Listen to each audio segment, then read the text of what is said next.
Trip Kuto Vlogs, where the gorgeous, fantastic, and fabulous Miss Mike.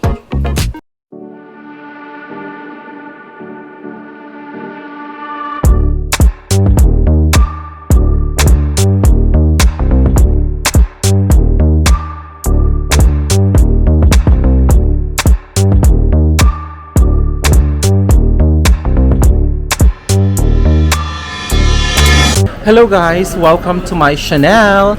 Now, I'm here right now in the equivalent of the Visoria in Bangkok. So, this place is called Pratunam. Now, etong Pratunam guys is pretty much like the Visoria, kaso nga lang parang much better yung mga collections ng mga damit. Kasi as what you know, yung mga tinitinda naman ng mga damit sa mga tiangge sa atin sa Manila is actually galing dito sa Pratunam. Dito nila yan wholesale. So, kaya mas magaganda at mas mura yung mga damit dito. So, ayun, papakita ko sa inyo guys yung mga collections.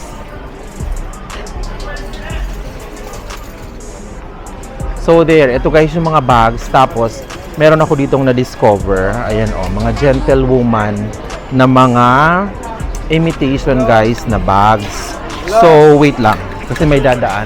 So, ayan guys, yung mga gentlewoman na mga imitation na bag. Tapos, ang presyo niyan guys is, itong mamaliliit na to, kung titingnan mo, papakita ko sa inyo. So, itong maliliit na yan guys, ang presyo niyan is 100 baht lang. So, kung titingnan nyo siya, wala siyang pinagkaiba when it comes to the texture, katulad nito. Kasi, yan mismo yung tela ng original na gentlewoman. So, kung titingnan mo, kung hindi ka marunong tumingin at hindi mo naman bubusisiin, hindi mo malalaman na what you are using is actually not 10 pesos 90. is not actually a true gentlewoman, di ba? So, ayan. So, ito yun guys. Tapos right now guys, ito yung mga nauusong bag dito sa Bangkok. Ayang texture ng mga tela-tela na yan. So, here, ayan o, ang dami mga gentlewoman. Tingnan nyo. Diba? So, bakit ka pa bibili? Kasi ang gentlewoman guys, yung ganyan mga presyo is around 1,000 plus na in pesos. Samantalang dito, 100 baht lang. So, papatak lang yan na 160 pesos. Ganon. So, ito, dito, diba? So, ikot-ikot lang tayo guys para masaya. Kasi ako, hindi naman ako bibili kasi nakabili na ako ng ganyang gentlewoman. So, ito mga kasama ko, sila yung mamimili kasi sila yung pauwi. Eh ako hindi pa naman ako pauwi. So ito guys, tingnan nyo mga choker na 40 baht lang. 'Di ba? Di na masama, mga pang fashion. Kung gusto mo mag-fashion mga hikaw at kung anik-anik. Di na masama.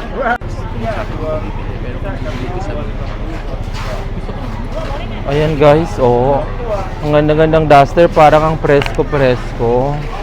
Hindi ba? Kung babae lang ako, ganito yung mga duster na gagamitin ko. It's just that, hindi naman merlat ang atin nyo. Charet! Kasi kung merlat lang ang atin nyo, ganyan ang mga duster na susuotin ko guys. And take note, hindi ako magpapanty para preskong-presko. Diba? Charet! Ganun.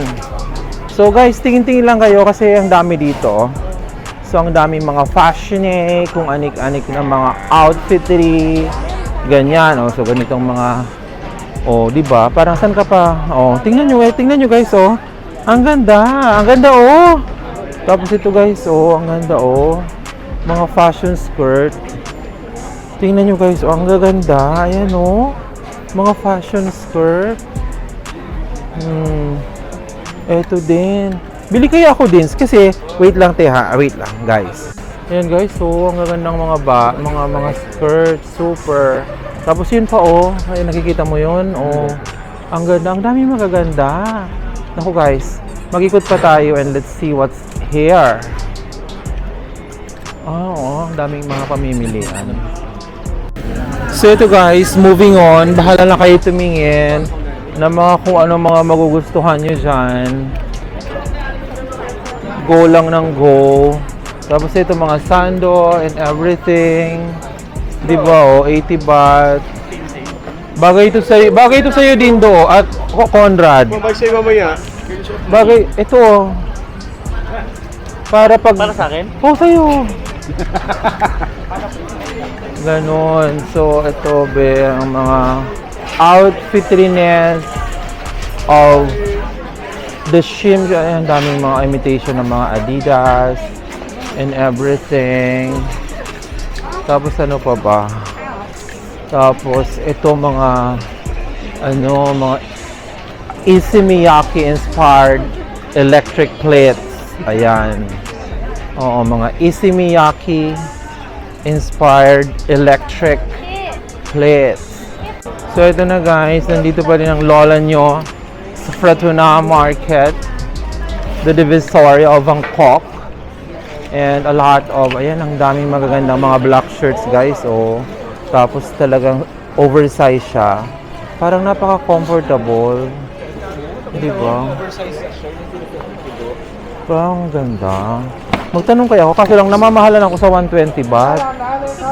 Wait lang, magtatanong ako guys kasi meron akong gusto. Ito. Ayan guys, nakikita nyo yan. Ito. Ito na ba yan? Ito guys, oh. Ayan, oh. Ayang mahaba na damit na yan. Gusto ko siya. Tingnan ko nga, tanongin ko. So guys, oh, ang gaganda mga carton prints sa mga shirts. Sa mga mahilig sa mga cartoons dyan. Ayan, ang gaganda. So ayan guys, palabas na kami ng ng Pratuna.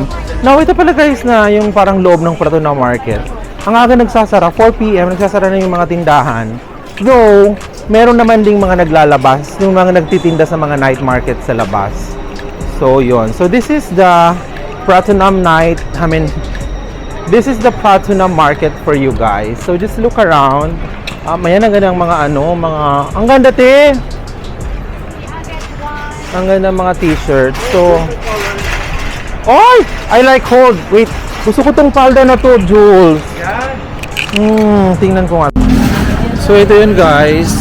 Party pa rin siya ng Pratunam. So, ang dami pa rin mga kung ano-anong mga choices. Ang ganda sana nung skirt. Kaso lang guys, mahal siya sa 290. Parang hindi ko carry. Namamahalan ako. But I like. Ano, ayaw nyo dito sa loob? Malay mo, ayaw nyo dito i-try? Bern, ayaw mong i-try sa loob? Kung hinahanap mong bag. Aircon para naman. Oo, ayaw mo. Malay mo, gusto mong i-try yung mga bages. Ito oh. So guys, loob na to ng parang air condition something. So, ang dami ding mga kung ano-anong mga pagpipilian dito. So super, ang dami. Ayun ang mga pang wholesale guys. Super. Kaya kung gusto mong magnegosyo sa Pilipinas ng mga kung ano-ano, dito kayo pumunta para mamili ng mga wholesale. Kasi ito yung mga pinupuntahan ng mga Pinoy para bumili ng pangtinda sa atin sa Pilipinas. Ganun yun guys. Ayan. So ito na guys, this is the end of the Pratunam experience.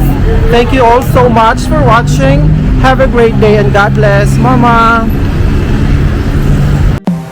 Maraming salamat. Please follow and subscribe. God bless!